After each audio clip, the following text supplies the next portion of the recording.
And wait, so can you see that it works? The slides, the sound, everything is fine, I hope. Yes. Yes. Okay. So yes, so I have some slides of context about multi-robot systems, and then I will dive into our results. So maybe some of you are already familiar with multi-robot systems, so you can have very different kinds of multi-robots, like flying, ground. I hope you can see the pointer of my mouse on the slides. I hope. So anyway, flying, yes, ground, for example, this is the famous multi-robot system that was used in the Amazon warehouses. I guess it's still used, I don't know, underwater and so forth. Yeah? And these are some examples of research results from very famous labs like CRASP at UPenn or the MIT, of robots doing like cooperative transportation in these two cases, or some kind of complex trajectory planning and execution, construction. So you can find a lot of examples in the additional examples of other multi-robot systems. These last two on the bottom are from us, so I will talk about them more in the next slides. So actually, if you are not in the field of multi-robot, maybe you don't grasp the fact that multi-robot and multi-agent is a very, very large community with very different topics and expertises, and it's a very broad field, and no one, I guess, covers all the subtopics. I, for example, covers maybe 2, 3, 4 of them. And so when preparing these slides, I thought of just giving an overview of what are the main topics you can find in the field of multi-robots and multi-agents. So these are the keywords that were used in the MRS 2019 conference. This is basically a multi-robot conference sponsored by IEEE, which is quite new, but also would like to be like the RSS conference in the context of multi-robots. And you can see there are many different keywords. So I highlight some of them just for discussing them with you. For example, you can have modeling and control and optimization. So you have a whole part on multi-robot about control, modeling, optimization, and distributed control. Okay?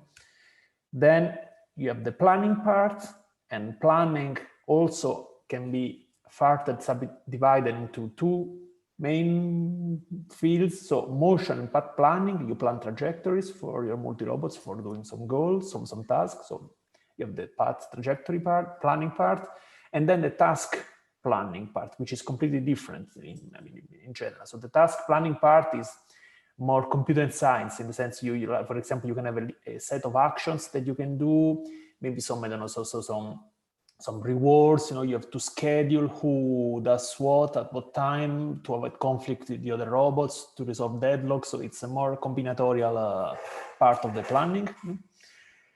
Then there is the whole part of distributed perception estimation. So in general, the robots in the multi-robot system, they have some sensors on board, but the sensor can measure everything about the group. So they have to share information for estimating properties about the group or about the environment. So there is a whole field about distributed perception and estimation, or learning if you want.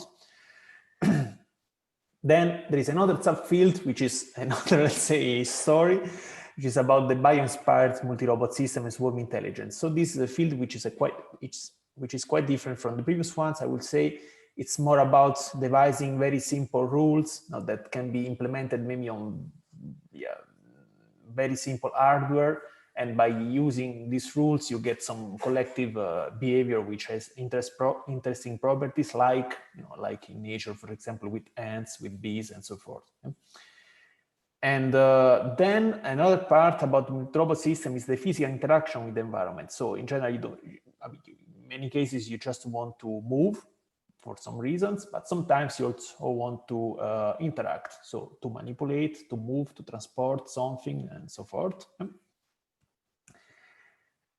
There is another field which is about micro and nano multi-robot systems. For example, in the medical robotics field, maybe you have seen or you've heard about these very small robots that are moved by magnetic fields for operating inside the human body and so forth. So that's another story. Then there is the whole technological part of the multi-robot system. So I mean, apart from applications, but there is the more computer science part. So what operating system you should use for having a distributed system? Should you rely more on cloud technology or not? And I will say last, but for sure not least, the communication part. So the robots need to communicate to exchange information, and communication happens usually via radio signals, so Wi-Fi, I don't know, XB, whatever. And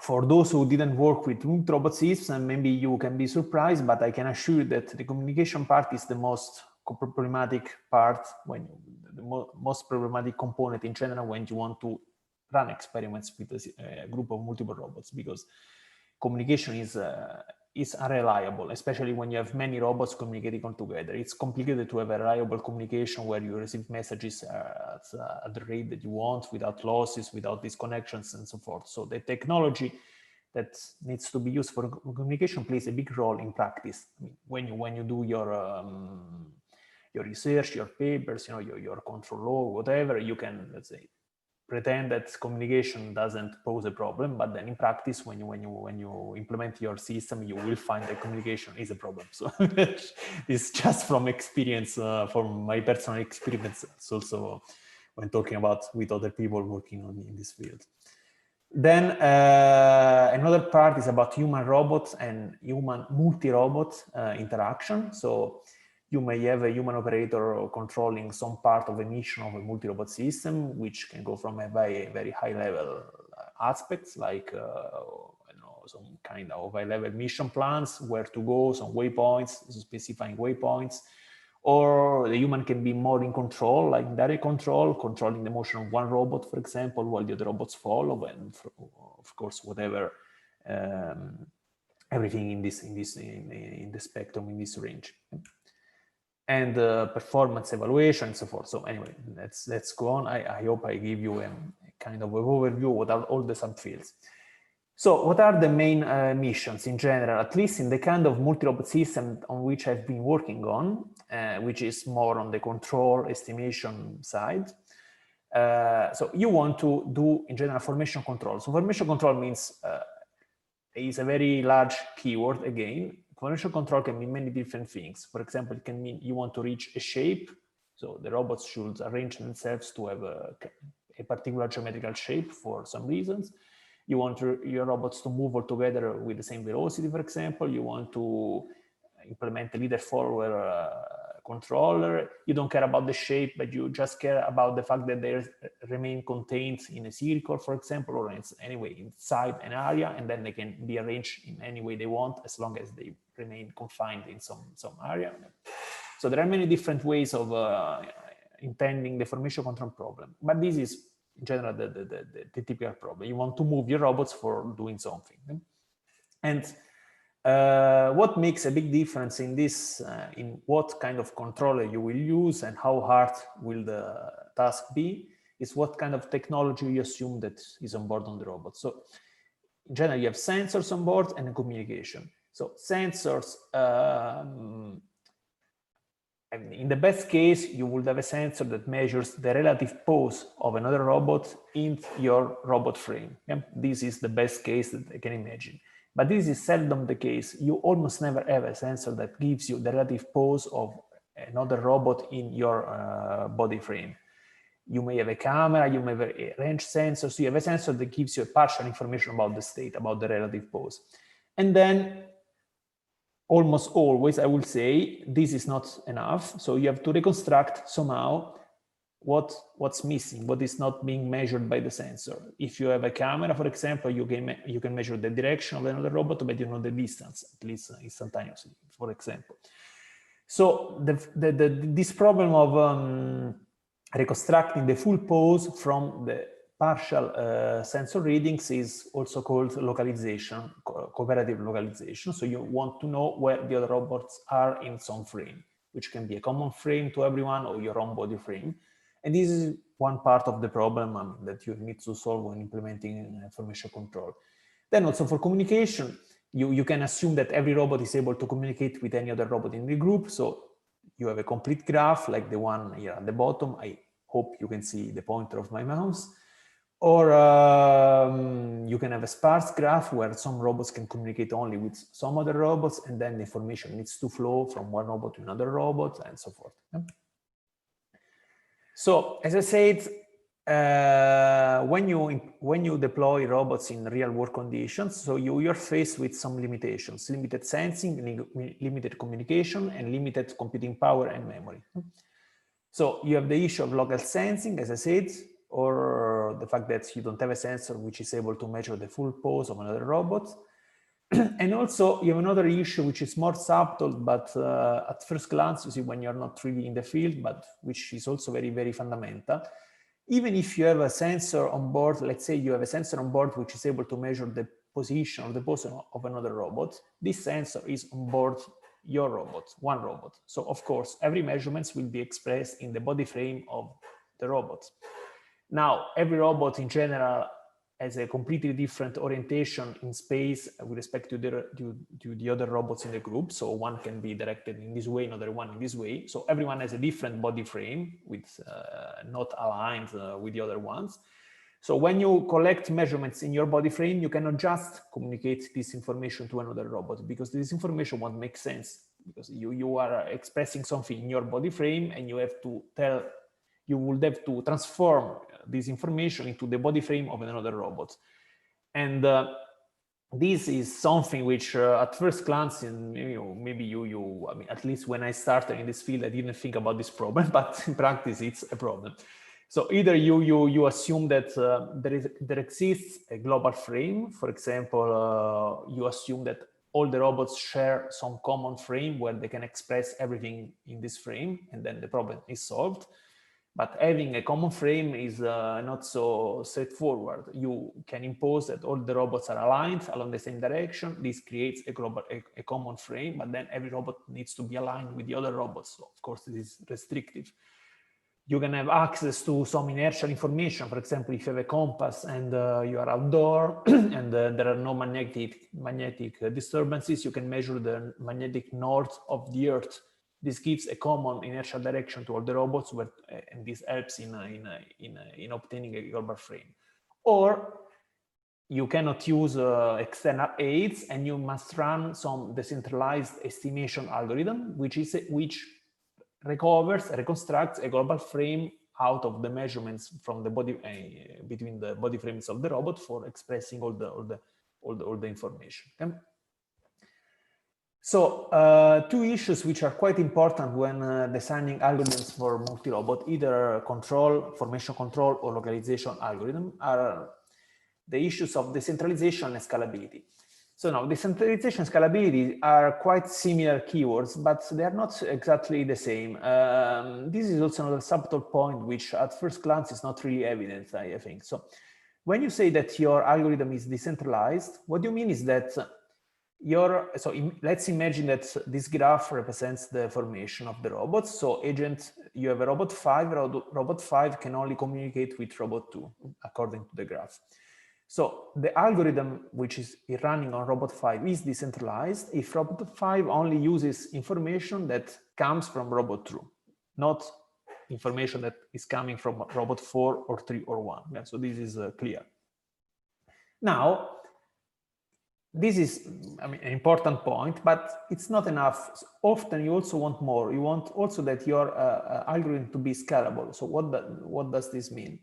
This means that the information which is arriving at robot 5, it must come only from robot 2, okay. But the size, the amount of information which is coming from robot 2 must not depend on the rest of the graph. So if robot 2 sends something to robot 5, for example, I don't know, 1 byte per second, let's say, then this information must remain 1 byte per second, whatever the rest of the graph, even if you have 4 additional agents or 1 million additional agents, still robot 2 must only send 1 byte per second to robot 5. So you must have a constant complexity per neighbor, which not a complexity that depends on the whole group. So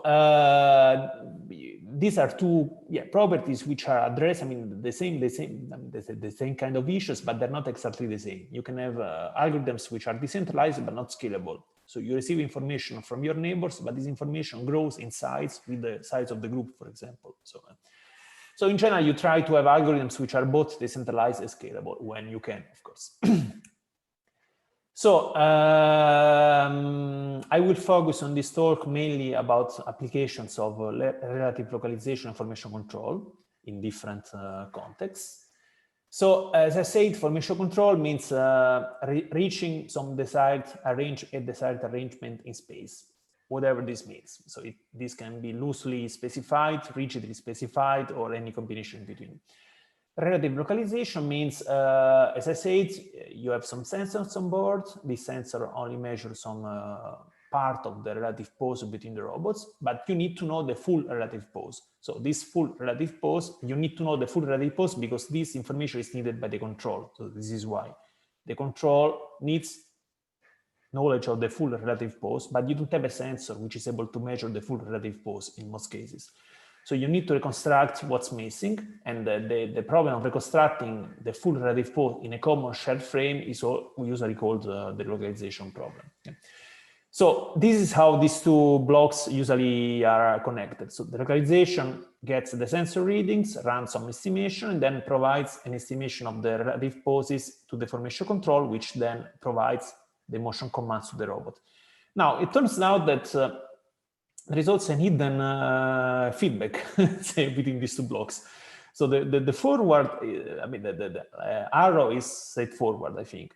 But there is a feedback. There is a feedback because the localization problem is, at the end of the day, it is a nonlinear estimation problem. So as in many nonlinear estimation problems, the motion that the robots are implementing impacts the quality and the convergence rate of the estimation. So this means that if you have two robots, for example, and they are measuring their distance, if they're moving parallel to themselves, you can understand that it will be impossible by only reading the distance to estimate the relative position because the distance doesn't change while they're moving. For hoping to reconstruct the relative pose, the robots need to move in some exciting way. So not along straight lines, parallel straight lines, but in some way that excites enough the estimation algorithm. So this is why there is this feedback. So the formation control, ideally, should move the robot for reaching the desired pose in space, but also should move the robot such that the localization algorithm is excited enough, if you want, for allowing the construction of the poses, this in general. And this connection is quite interesting in my opinion. I mean, it's something which is not explored a lot, I feel, in the literature, but I think this is something where some contributions can be given. So now I will show you some videos of some experiments and results that we did over the years, and then I will go more on into some details and technical details and some math, some equations. Yeah? So over the years, what we've done was to basically implement a way of interfacing a human operator with a group of multiple robots, and in particular, these robots have been quadrotors. So the idea is that you have a group of quadrotors, which is somewhere remote. I mean, then it was in our lab, in our experiments, but the idea is that this robot, then this group should be somewhere outdoor, okay, in a remote place. This group must have some autonomy for dealing with some local issues, for example, avoiding collisions between themselves or avoiding collisions with obstacles or maintaining some basic form of formation control, like not spreading too much.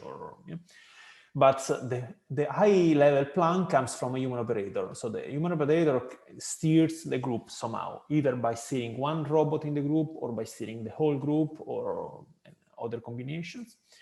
And the human operator also receives a feedback. And this feedback is, we used a lot force feedback. So haptic devices, force feedback devices for giving a force feedback and active feedback to the operator. And the idea of the haptic feedback is that the operator gives a command on this haptic device, which you can see it as a joystick with a force feedback, reflecting force feedback algorithm. Then you push one direction, for example, and then if something goes wrong, because I don't know, you are moving the robots towards an obstacle, or your commands cannot be executed for whatever reason, you receive a feedback, and this feedback informs you about the fact that what you are commanding is not feasible, and depending on the algorithm, may also try to suggest you where the robots think that it would be best to move. For example, the robot may, according to their knowledge, their sensor may say it's better if we go to the right, because I know to the right we will avoid the wall, and then you can feel a force that tries to steer you to the right. You still decide, the operator is still in charge, but he gets this suggestion from the group. So this is the first implementation that we did a long time ago now. So 4 robots, these 4 quadrotors, they keep a shape, a predefined shape, which is a tetrahedron in space, and the operator controls the overall motion of the group. So it commands the barycenter velocity if you want. There is an obstacle, maybe I can play the video game so it's more clear. There is an obstacle, the operator is moving to the left, and the robots, thanks to their autonomy, they avoid this obstacle by doing this kind of rotation, while the operator keeps pushing to the left. And during this phase, the operator feels a force. Feels a repulsive force because the robots are slowing down in order to avoid the obstacle, and this slowing down creates a mismatch between what the operator is commanding and what the robot are doing, and then it feels a force, a resisting force.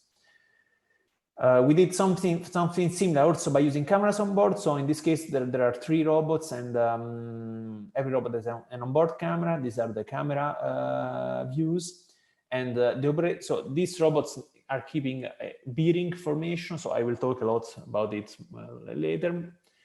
And so they're keeping information defined in terms of angles, because angles are what cameras can measure. So when you extract the location of a robot on the image plane, you get a direction, so an angle, a 3D angle in space. So they're keeping information defined in direction by directions in space, and the operator moves the bulk altogether. So it can translate the robots, it can make the robots rotate, and it can also make the robot to expand or retract while keeping the angles at the desired values. This is a different example. In this case, the operator is not controlling the group. The operator is controlling one leader robot, which is this robot here with a white hat. And the other robots are following because they are implementing basically spring-like couplings. So whenever 2 robots are not too far apart and the line of sight is not occluded, then they create a link. You can see this visualization, the links, the current links. Every link acts as a spring. So as the robot moves, the operator moves the leader, the other robots follow because of these springs. And the feedback here informs about, for example, how many robots you have in the group, because the more robots you have, the more inertia you feel while moving the robots around. And when some robots disconnect, you feel a disconnection, and so forth. So this is another example which is more involved. So when we were doing this kind of experiments, we were enjoying a lot this stuff. So we complicated more and more the story. So in this case, in the previous video, I don't know if you noticed, but there is nothing that prevents the graph to become disconnected. The operator moves the leader around, and whatever happens, so the robots try to follow. But if at some point one robot loses all its link, it's disconnected from the group. There is nothing that tries to reconnect it to the group. The operator needs to go back and pick it up. So we then implemented a way of doing more or less the same as in the previous video, but with the constraint of keeping the group always connected. So what happens in this video is that there are 2 leaders in this case, a red one and a blue one. The red one is commanded by a human operator, the one on the left, and the blue one is commanded by the operator on the right. So the blue and the red robots move because of the operators. They move them as they want in space. And the other 2 robots, they move autonomously for keeping the graph connected. And what happens, for example, in this case? Now the red, so the operator commanding the red robot is commanding the red robot to move in this direction, but the red robot cannot move too much in this direction, because otherwise this link will be broken and the graph will be disconnected. So these two robots start to do a maneuver such that at some point a link is created here, and then the red robot can now move because this link can be lost. And during this time, so the operator commanding the red robot was pushing down, so in this direction. The red robot was not moving, or almost not moving. And of course, the operator was feeling a force, a resistive force that was telling him, I cannot move because otherwise the connectivity will be lost. And the same happens now. The blue robot is commanded to move in this direction, and it almost doesn't move. And while the other robots, they do this kind of maneuver. You see, now that the link is created, it can move because the graph is guaranteed to be connected. Okay, and then yes, last videos, and then I'll give you some technical details. Then you can complexify even more the story. For example, what happens here is that this connectivity algorithm here acts as a baseline, while an exploration algorithm drives the robots for exploring an area. So every robot is, so they are exploring altogether one unknown environment. Every robot has a target where to go to be visited, and the other robots in the group, they stay there and move around for keeping the graph connected, while the visiting robots visit the various rooms. Yeah? And yes, we also did an experiment with a human operator. Maybe Jean-Bernard will recognize Claudio here in the video, who's very bravely walking in a room together with drones and, and a mobile robot without fearing too much. So yes, you can complexify even more the story. So in this case, a human operator is physically exploring an environment together with the robots.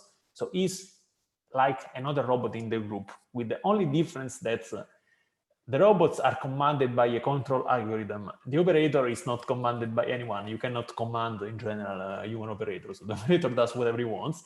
And then if at some point the group starts to be disconnected because the operator is going too far, in this case, he had some vibrotactile devices, so basically some bracelets that start to vibrate, and this informs the operator that he has to stop, because otherwise the group will become disconnected. And it also informs, if I remember well, in which direction he should move for improving the connection of the group.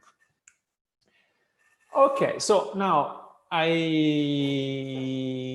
still have some time, I hope, yes. So I prepared some slides now to talk about more about some technical details. And, you know, I also try to give you some methodological results apart from videos. So I would like to talk about rigidity of structure. So what does this mean? So rigidity is a property of a formation which is not very well known if you're not in the business. But actually, it's an very important property for designing information control and localization algorithms. And I and many other people worked a lot on this topic. So I find this topic interesting, and I have some slides about it. So imagine that you have a graph, so this graph, and that every edge represents a distance constraint. So you can understand that if you have all these edges, so in this case you have the complete graph, so every pair of vertices has a distance constraint. So this means that every pair of vertices must maintain specific the distance represented by the edge. Then this formation is rigid, in the sense intuitively it behaves as a planar rigid body. It can rotate, it can translate, but it cannot deform. Otherwise, the distances wouldn't be maintained. Yeah? Of course, if you have this formation is not rigid, because now, even if you maintain the distances over the edges, you can deform the shape, see? Because you don't have enough distances, you don't have enough constraints for keeping the shape rigid. You need to add one link, at least one edge, and you get a rigid shape, okay? So quite simple. So now rigidity. So this fact that so the study of how many edges you need for having a rigid graph a rigid formation when you are maintaining distances or angles between pairs of robots is what is studied by rigidity. And the point is that, so it's quite easy, let's say, to have a rigid formation. You just need to consider the complete graph. You see, if you have all these robots, if you consider the complete graph, so every robot is maintaining a distance with respect to all the other robots in the group, then you are rigid for sure. But a complete graph is a graph with many edges. So the number of edges in a complete graph grows quadratically with the number of edges. So it turns out that you can be rigid with only a linear number of edges in the number of agents. And this is what motivates the study of rigidity theory. So for example, if you have 10 robots, by considering the complete graph, you will need 45 edges. These are the number of edges in the complete graph for 10 robots. And this means that you will need to maintain 45 distances, to measure 45 distances, and process 45 distances. But you can be rigid only with 2n minus 3 distances, so only 17 instead of 45. So this linear complexity versus the naive quadratic complexity is what motivates the study of rigidity. So how can you define rigidity in a formal way? So now, without making too complicated, because I also don't have a lot of time. So basically the story goes like this. You have a graph, yeah? Which is made of a vertex set and an edge set. And every vertex has a position. So every vertex is a robot, and a robot has a position in some space. So in 2D, 3D, you can also have a pose if you consider the orientation as well. Now, for every pair of vertices which are connected by an edge, so if there is an edge, then you have a vertex pair connected by an edge, you consider a constraint function. So this is the geometrical constraint which needs to be maintained by this pair. For example, a distance. This could be the distance in the most common case. Yeah? So like here. And then you stack all the distances that you have in your graph into a cumulative constraint function G. So this is just the list of the distance between 1 and 2, the distance between 1 and 3. So for all the edges that you have in your graph. Now, if the distances need to be maintained during motion, this means that this constraint function, while the agents move, needs to stay constant. So this just means that if the constraint function is a list of distances, these distances must remain constant while you move. And since you're moving and we assume that you move in a smooth way and you can take derivatives and so forth, so the fact that this is constant means that if you take the time derivative of the constraint function, g dot is 0, and g dot equal to 0 can be decomposed in this way. You can decompose it as the Jacobian of the constraint function with respect to the agent positions times the agent's velocity, which needs to be equal to 0. And this Jacobian is called the rigidity matrix, this RG. Okay? And the rigidity matrix is the main fundamental quantity, mathematical quantity in this context, because it tells a lot about whether a graph is rigid or not, and it also helps in designing control and information control and localization algorithms. And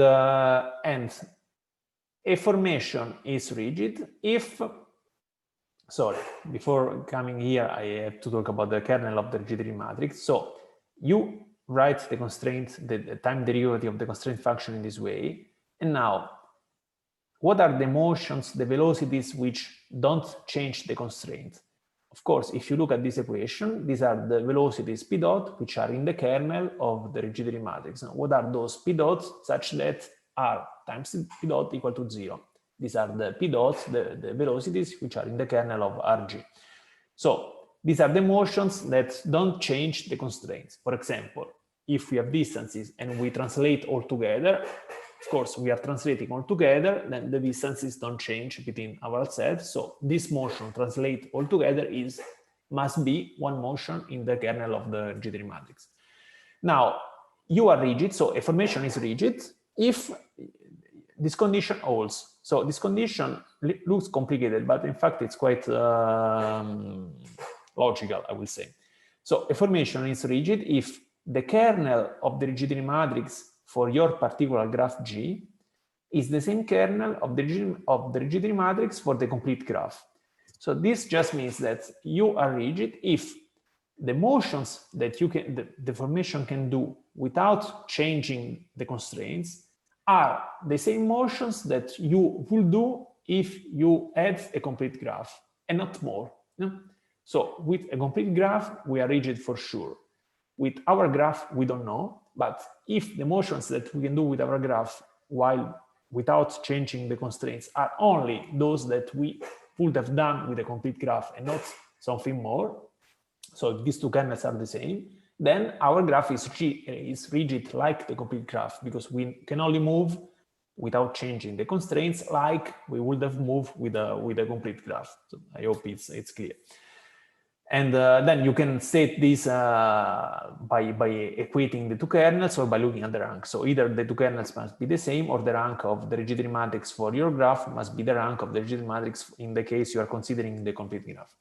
And this fact that you can study rigidity by looking at the kernel or rank of a matrix is a very powerful point, because it allows you to study, basically, when you talk about kernels rank, at the end of the day, you talk about eigenvalues, singular values. So if you're able to construct a rigidity matrix, then it's a matter of computing the singular values or eigenvalues of a matrix for understanding whether a formation is rigid or not. And this is an easy condition. It's an easy implementable condition, so that you can do on you can do in MATLAB, you can do with an algorithm. Okay, so now why rigidity is important? So I explained it a little bit, but we reiterate on this slide. So rigidity is important again for two reasons, because for formation control, when you are measuring only distances or angles, so when you have a partial measurement of the state of your robots, because your sensors on board only give you a partial measurement. So if you want to reach a particular shape, you want to be arranged as a square, a particular square, then, but you can only measure distances. So in order to be sure that the robots will attain this shape, the formation must be rigid. Because otherwise, if it is not rigid, like in this example, if the formation is not rigid, the robots may arrive at the desired distances among themselves, but you cannot know if you are arranged like this, or in any other deformation of this shape of one of the infinite deformations that the shape can have. You can only be sure that you arrive at the shape that you wanted if your formation was rigid. If you have enough distance constraints in the case of distances and placed on the correct among the correct pairs of robots. Okay? So this holds for formation control. You control distances because this is what you can measure. You want to reach a particular shape, so a particular arrangement of relative poses, and this can be done only if you are rigid. And for localization, it's the same story, but just seen as from a different point of view. In localization, you don't want to reach, you don't want to move, you don't want to reach a position, a pose. In localization, you want to estimate the relative pose of the other robots. So you again are measuring distances. Again, distances, you have to, I mean, I didn't say it explicitly before. When I say distance, I just mean some sensor reading. I say distance just as a shorthand. You have a sensor that measures something like distance. And then I talk about distances just to make the story simpler. So you measure distances, and then you want to know where the other robots are with respect to you. And again, if you are not rigid, it's impossible, I mean, instantaneously by measuring distances to know whether you are like this or like this or like this in the case of the rectangle that I showed before. Only when we are rigid, we can be sure that by measuring the distances along the edges, we can only be in one shape, a shape which is defined by the graph which is rigid. And again, the interest of rigidity is that you can be rigid with a linear, in a linear number of edges with respect to the number of agents, rather than a quadratic number of edges, as in the case of a complete graph. Okay, so what we did was to then implement a controller which was able to maintain rigidity, like in the case of connectivity. We in one video that I showed, I talked about a control action that was able to maintain connectivity of the graph while the robots were moving. Then you can do the same. It's more complicated because the math is more involved, but conceptually you can do the same also for rigidity, because you have a matrix, this rigidity matrix, that, I mean, we just take the square of the matrix because we want to compute eigenvalues, and the rigidity matrix is not a square. So we square the rigidity matrix for obtaining a square, and semi-positive rigidity matrix, this RG. And then by looking at the eigenvalues of this matrix, we can know whether a graph is rigid or not. For example, for distance constraints in R3, the 7th smallest eigenvalue of this matrix must be positive.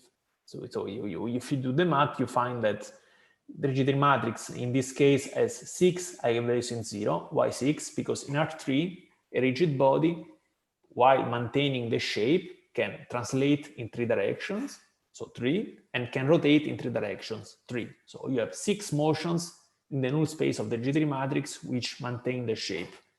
But you cannot have 7. See, this is the point. So you must only have 6 motions in the null space, not 7. And this is why the 7th eigenvalue of the rigidity matrix must be positive, not 0, because you must only have 6 eigenvalues which are equal to 0, which correspond to these 3 translations and 3 rotations. So anyway, by looking at this, so this lambda 7, this 7th eigenvalue can be taken as a metric of rigidity. If it is positive, you are rigid. And the more positive it is, the more rigid you are. So the farther you are from being non-rigid. And then, you know, once you have a metric, you again, conceptually, because then in practice, the computations are quite involved, but you can say, you know, I will build some kind of potential function that, you know, goes to infinity if this eigenvalue becomes too small, and becomes 0 if the eigenvalue is large enough, or whatever. And then you try to, so you impose to your robots to follow the anti-gradient of this potential function. So you try to minimize this function, this potential function, by making your robots move so as to minimize the function. So you follow the negative gradient of these functions. And this is what happens. So when we run the experiment, so now the experiment is quite, maybe it's not expressive, not that expressive, but what happens is that, so there is a formation of, so a group of robots. Again, 2 robots, the blue and the red one, are moved by 2 human operators, like in the connectivity case. And the formation is rigid. This means that every robot has enough links to the other robots, and these links, these edges are placed properly in order to have a rigid graph. They move. While they move, at some point, if 2 robots get too far apart, or if 2 robots the line of sight between 2 robots is occluded, they lose 1 link.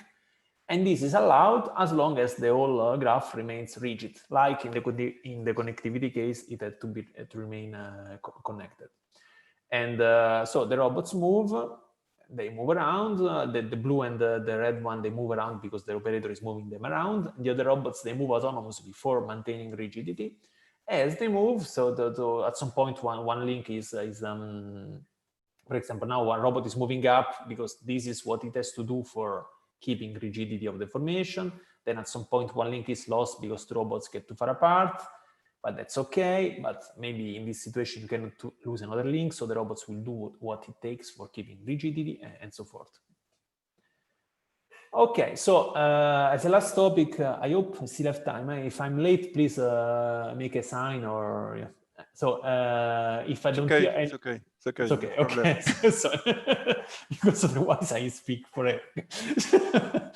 So as the last topic of this talk is bearing rigidity. So rigidity is rigidity, but when the measurements among the agent pairs are not distances, but are bearings. So what is a bearing? A bearing is just an angle in 3D. So a direction. It is a direction in 3D. Sorry, in 2D or in 3D. It depends on whether you are considering planar robots or 3D robots. And the interest in building rigidity is motivated by cameras mainly. So cameras are, of course, one of the main sensors that you have on board your robots. And when you have a camera, so on the image plane, you see maybe you are able to segment. So you imagine that your camera is looking at another robot. You have some image processing algorithm which is able to segment the location of the other robot on the image plane. So this is it is a pixel 253,474. So you have the coordinates of your pixel, the location, and this gives you a directional information. It doesn't tell you the distance, but it tells you the direction in 3D. So this is why a lot of people started studying building rigidity. So if you have cameras on board, what happens, since your cameras can only measure directions, so what it means to define a formation in terms of directions, and how can you maintain, how you can control the formation in terms of directions and so forth.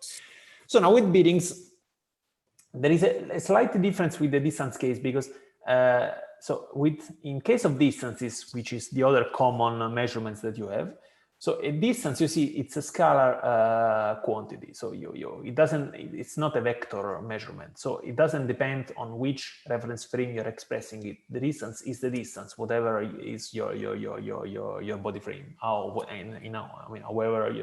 way your body frame is aligned. Sorry, just a moment. Sorry. Okay. And while the bearing measurements is a vector measurement, so it matters in which frame the bearing measurement is expressed. This creates a difference. And there are two main ways of considering bearings. So in one case, basically the robots are assumed to have access to a common orientation, a common direction, and then in space, in an inertial direction, for example, the magnetic north. And all the angles are expressed with respect to this common direction, like in this case. The common direction in this case is this line to the right, to my right. I don't know if it's the same for you. And the angles are the angles that every robot is making with respect to this direction. So if you have access to a common direction, but if you don't have access to a common direction, then you are in this second case. In this second case, every robot has its own body frame. The camera is mounted on the robot, so it takes measurements in the body frame of the robot. And the measurement that you are taking, so the direction in which a robot sees another robot is expressed in its body frame.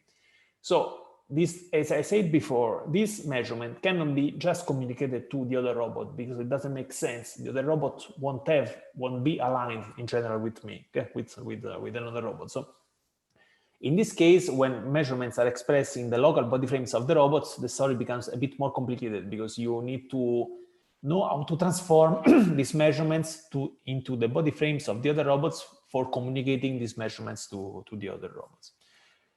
So we worked also a lot, a little bit in this field. So in particular with quadrotors with onboard cameras. So we modeled our quadrotors as points in 3D with one. Sorry, my kids came back home, so now I try to maybe you hear some noise in the background.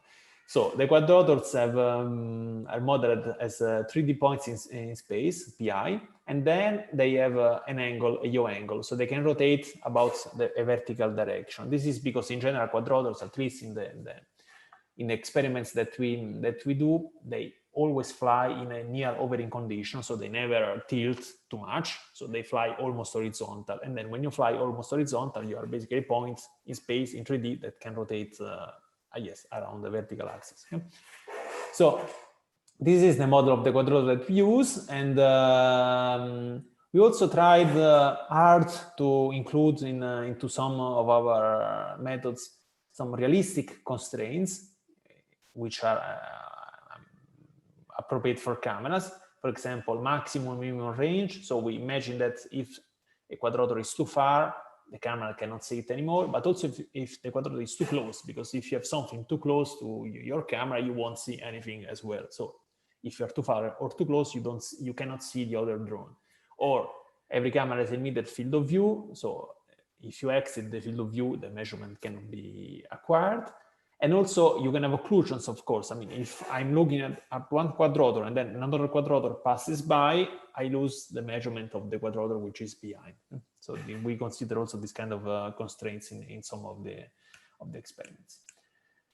And now, without going too much into details, the story is that, like in the distance case, in the bearing case, you can go along the same road. So the maths becomes more complicated, but conceptually the story is quite similar. You build your constraint function, which now is a list of bearings rather than a list of distances, which is collected in this vector beta g, and then you can define a bearing rigidity matrix, which is just the Jacobian of your bearing function with respect to the agent configuration, like in the distance case.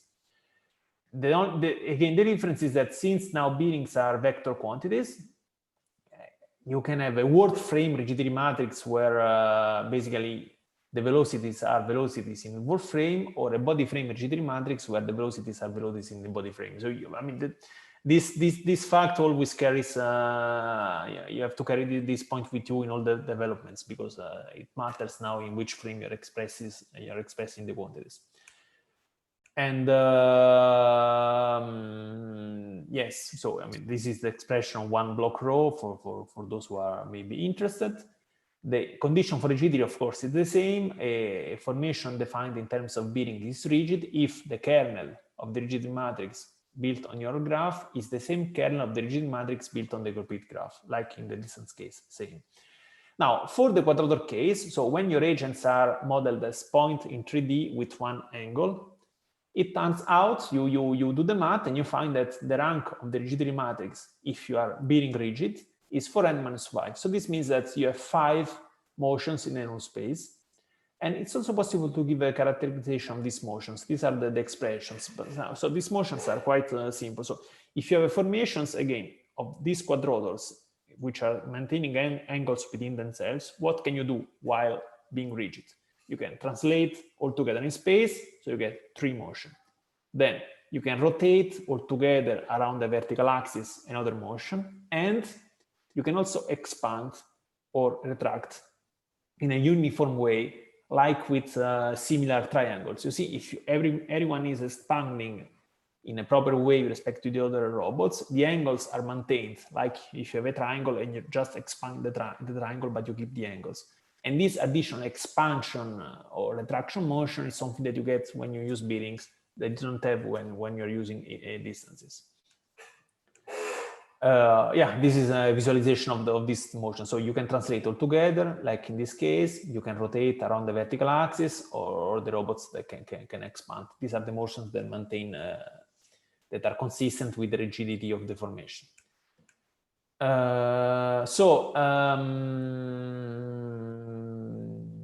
Yeah, I'll try to be quick here because I don't have a lot of time. So we started looking at what can be a controller that reaches a desired bearing configuration. So this just means the robot starts in some configuration, they measure the angles. The angles are not what they would like to have. So they also have a set of desired angles that they would like to have, like the desired distances for distance case. And then you want a controller that is able to reach these desired angles, to make your current angles to match the desired angles. And this is the controller. Now I won't, of course, talk about it because I mean, it will take too long.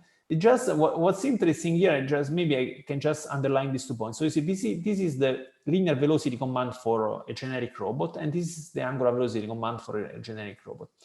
So you see, the angular velocity command, the expression just says that robot I must sum for all the neighbors that he has. So for all the robots that he can see, it has to sum these quantities, and these are quantities that he can acquire. Okay? So that's fine. Now for the linear velocity, this first term is the same. So the robot I, for all the robots J that robot I is seeing, that robot I can measure, so robot I needs to sum these terms, fine. But then there is this additional term. This additional term is problematic. This additional term means that robot I not only needs to sum something for all the robots that he is seeing, but it also needs to sum something for all the robots that are seeing him. I don't know if you see the difference. Here, the edge is ij, here the edge is ji. So ji are the robots that are seeing robot I, sorry, because in this setting, if a robot sees another robot, this doesn't mean that the other robot sees this robot. So the measurements are not reciprocal. So robot I sees some robots, but then there could be other robots which are maybe behind, that are seeing robot I. And robot I, for implementing this control, needs to know also what all the other robots that are looking at it are seeing. So in simple words. Then this means that this information, so this measurement that the other robots that are collecting must be communicated to robot I. But as I said, you cannot just communicate bearings, because every bearing is expressed in a different body frame. And this is why here, you see, you need this rotation matrix. This rotation matrix is a rotation matrix which basically rotates the bearings measured by the other robots into the body frame of robot I for giving the possibility of using these measurements. And this rotation matrix, in general, you don't know. So you are measuring bearings, but you don't know directly what is the orientation of the other robots into your body frame. And this information, this rotation matrix, must be reconstructed from the bearings by using a localization algorithm, which I won't discuss. But this is the expression. So you must run a localization algorithm in order to reconstruct these relative rotations, because then these relative rotations are needed for implementing the control. And if you are rigid, all this is possible because all the relative rotations are fixed. If the formation is rigid, the robots can only be rotated in one way, in the correct way. There are no ambiguities. And yes, this is an experiment now without so basically there are 4 robots which are translating all together, expanding, rotating. So this is commanded by a VI joystick while they keep the desired angles. And for keeping the desired angles, they are estimating the relative rotations by means of the localization algorithm that I discussed. And I will skip this because I don't have time. Then last part, then I'm done.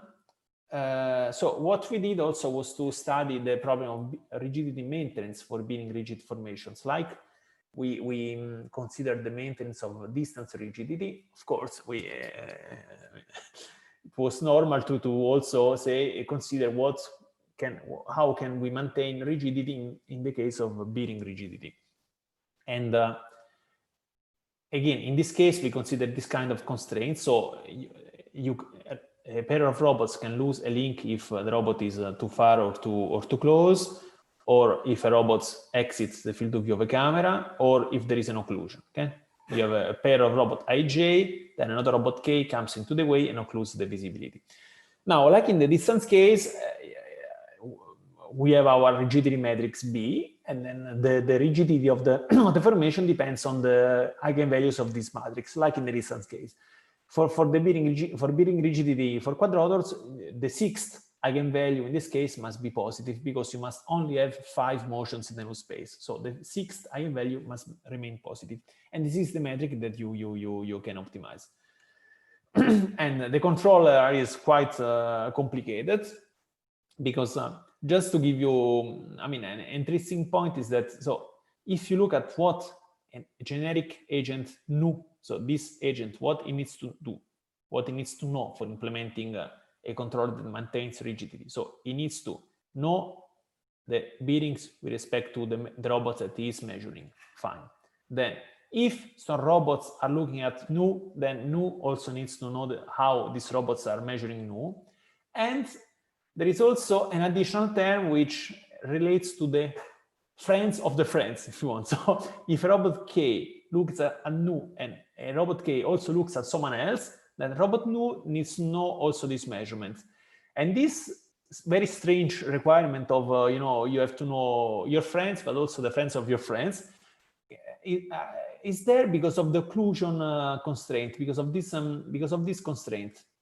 See? Because these constraints involves a triplet of robots. It doesn't involve 2 robots like maximum range or field of view. It involves 3 robots. I have 2 robots and a third one which is coming in the way. And the fact of having 3 robots in these constraints when you do the math, you find out that you need to know your friends and also the friends of your friends. It's very strange. I mean, in my career, I only found this case where we needed this kind of two-hop information. So this is the implementation of the experiment. So we had 5 robots, and these are the cameras on board. And again, the robots are maintaining the bearings. They move around, like in the distance case. While they move, at some point, one robot exits from visibility of another robot enters visibility, but rigidity is maintained. And this graph here shows the behavior of the eigenvalue, the rigidity eigenvalue, which remains positive, showing that they maintain rigidity. Okay, so this concludes my talk. I hope I wasn't too long, and thank you very much for your attention. And yes, I have some. So this is the list of people that worked with me on this. Students, postdocs, colleagues, and I also have some references in case someone is interested. Thank you, Paolo. Thank you very much. We will take a few questions in the audience. Hello, Jean Bernard. Good morning. Hello. I have a couple of questions. Yeah. Please go ahead. Thank you. Thank you very much for your talk, Paolo. It was very interesting. You're welcome. Thank you. My name is Rafael Murrieta. I am a researcher here in CIMAT. I have a couple of questions. First one, I would like to start some research in multi-robot systems. And I have some topics that I would like to explore it, and I would like to have your opinion about whether those topics will be interesting for the community or not. One of them is I would like to look for what is the information that you really need for this kind of formation, because it seems to me that in some cases you can do tasks with only relative information about the guys. I mean, without reconstructing the whole state, but just have relative measure and information about the agents. Do you think that that will be of interest for the community to know what is the minimal information required to do a task? For instance, do I need to localize my robots in a global reference frame, or can I do something with some just relative information? I think that it will be absolutely interesting. I would say that in my in my experience, when you read papers about these topics, I mean, I would say that there are two possibilities in general. So either the paper basically implicitly assumes that you have access to a measurement of the pose of the other robots. And this assumption sometimes is also not stated I mean, in an explicit way. So you assume that you have it, point. Or you don't assume that you have a measurement or an estimation or access to the relative position or pose of the other robots, and then you say, so we will need a localization algorithm or whatever. But in a way or another, you need it. So now, if you are able to come up with some schemes that don't need, as you say, a reconstruction or a measurement of the full position or the full pose in a common frame, but can just work with what the sensors are providing directly, I think that this will be certainly interesting. For me, for sure. Good, thank you. So I will trade. Okay, thank you. Very good. And a second question that I have, now in these times, there is a lot of influence for these learning techniques. The deep learning in robotics, it has had a great impact in computer vision. How can we take advantage of this kind of techniques in this field, in multi-robot systems?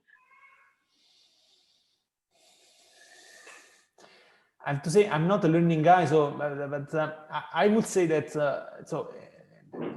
an easy answer is that, of course, all the part that pertains to interpreting the sensor readings, their learning, of course, plays a role. For example, a very simple example: you're using a camera, you need to segment the location of the other robots in the camera. There, you need some kind of I don't know. You may take advantage of some learning, deep learning, for being robust to the action. So I mean, I'm talking about the interpreting and processing the raw information from the sensors. So there, for sure, you need learning, or you use learning. Now, for the control part, I have to say I don't know, because I'm not from learning, and I don't see how, with my limited knowledge, I mean, I don't see how you would use learning. Also because in the control, you see, one point which is stressed a lot in this community, as I said at the beginning, is that you want to have decentralized laws. So now you're learning, if you're running some learning or whatever,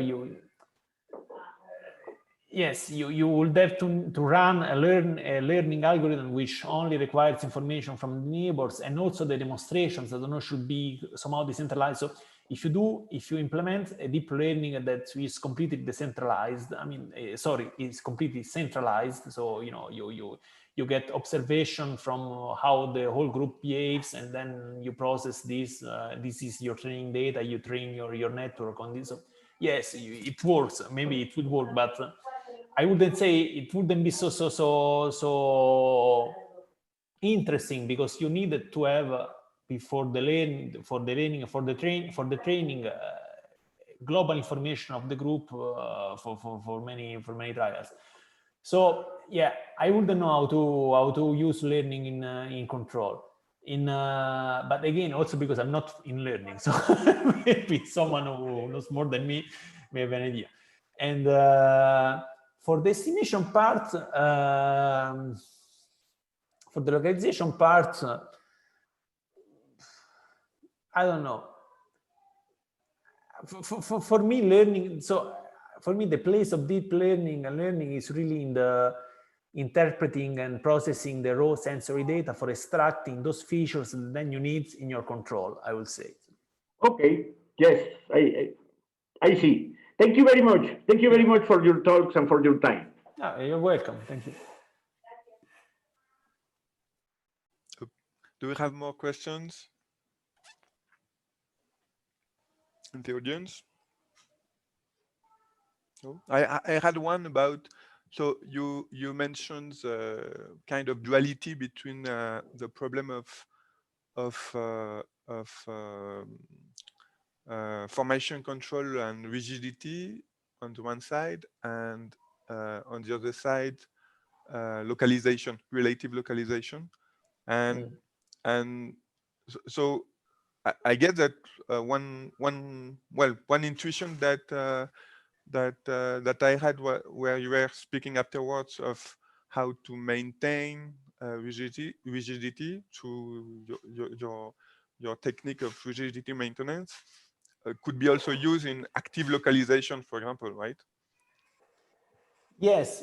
So so the link between rigidity and localization and formation control is that so basically, so if you are rigid, the group can only be in one shape, modulo a roto translation in space. So you cannot deform the shape if you are rigid.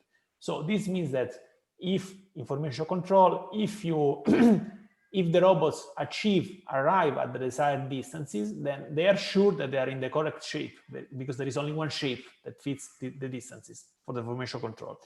For the localization, it's the same story, but in the localization. So they are measuring distances. They want to know the shape. They want to know where they are.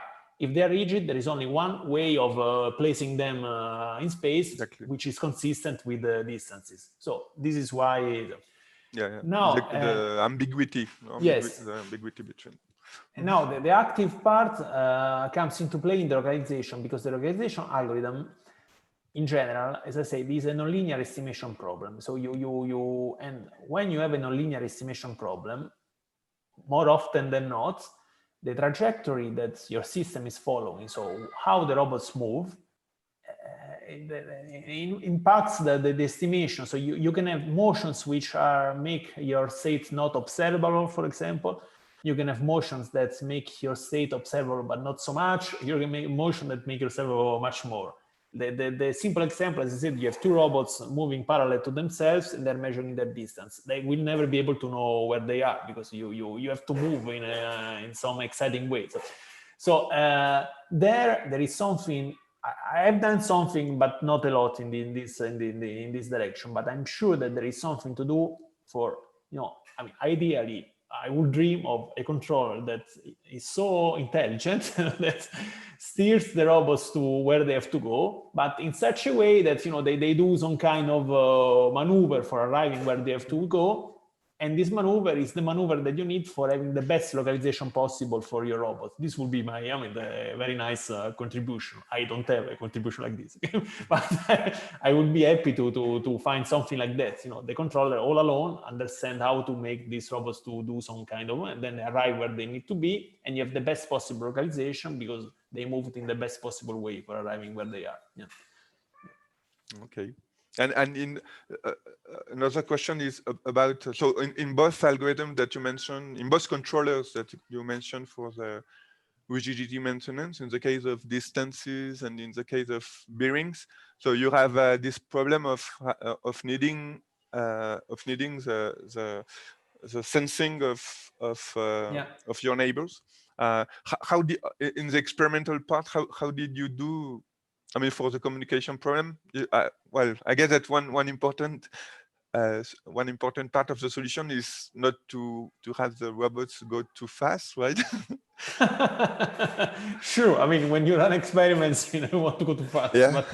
But especially with multi-robots. Or you have some, maybe you have some predictive modeling or something like that to. No, so for the communication, we so in our experiments, since we run experiments, in the lab, in the room, the communication is not easy because the communication is always a pain. But what we do is that we have one router, and everyone connects in Wi-Fi to this router, and then this solves a lot of problems. Not all problems, because again, still, but makes life much easier. If you have to go really outdoor into the fields, then I don't know, there is a whole field of multi-robot and robotics which looks at the technological side of communication. What is the best communication technology for outdoor, which is reliable enough? That's really another story. So there you will need some technology, I don't know, some dedicated technology for having reliable communication. In our case, we could use Wi-Fi on the routers because we were in the same room. Okay, and the values of the bearings, for example, or they were acquired directly by the cameras. Yeah, but I mean, there were even if there was delay. I mean, but because the delay is negligible, basically. Okay. In our setting, not in general, but in our setting, the delay is negligible because everyone is running. So the communication is running on the same router. The delays are milliseconds, but milliseconds compared to the speed of the robots is zero, basically. So we didn't have any delay. So, Okay. I see one question in the chat. So it's from Armando. He says, hello, thank you very much for your talk. It was very interesting. My questions are, what are the main differences among multi-robot systems, multi-agent systems, and swarm robotics? And what are the most challenging problems in information control? So, yes, I mean, I would say that in my opinion, in general, multi-robot systems is more about control and planning, you see, I would say. So this is my opinion. But so multi-robot system is more about issues related to control, to estimation, to localization, to planning, to manipulation, this kind of stuff. Multi-agent is much more computer science in the sense of task scheduling, like deadlock resolution. You have all these robots, they have to explore an environment. You have to make sure that, no one will get stuck. But in a kind of a scheduling way. So you don't look really at how the robot move, what is the control and so forth. You assume the robot move, you know, it's then the point is in the logic and all the you know, for example, proving that formally that there won't be any deadlock. What is the worst case completion time of the missions? This kind of issues. Okay, so it's more related to computer science, I would say. Now, swarm robotics, it's another beast. Swarm robotics is really so.